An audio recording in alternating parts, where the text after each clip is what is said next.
Hello. ఒక చిన్న కథ. గుడిలో పూజలు అయిపోయాయి. ఆ గుడి తలుపులు మూసేశారు. అప్పుడు ఆ గుడి గడప అడిగిందట శిల్పాన్ని. అదేంటి, జనాలు వచ్చిన వారందరూ నన్ను తొక్కుతున్నారు, నిన్ను మొక్కుతున్నారు. ఇద్దరం ఒకే రాయి నుంచి వచ్చాం కదా, మరి నన్ను ఎందుకు తొక్కుతున్నారు, నిన్నెందుకు మొక్కుతున్నారని. శిల్పం అందిట, నీకు తెలుసా, శిల్పి నన్ను చెక్కేటప్పుడు సన్నని ఉలి తీసుకొని ఒక కన్ను ముక్కు చెక్కడానికి కొన్ని వేల లక్షల దెబ్బలు నన్ను కొట్టాడు. ఇవి తినడానికి క్షణక్షణం నేను ఎన్ని బాధలు అనుభవించానో తెలుసా. కానీ నువ్వెలాగంటే 4 దెబ్బలు ఇట్లేసేసరికి నువ్వు గడపవైపోయావు.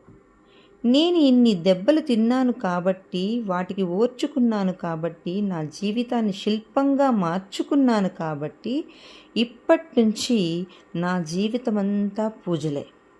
అదే కష్టానికి గుర్తింపు. ఆ కష్టాలకు నువ్వు సిద్ధమైతే విగ్రహం, లేకపోతే నువ్వు గడపే. అర్థమైందా ఫ్రెండ్స్?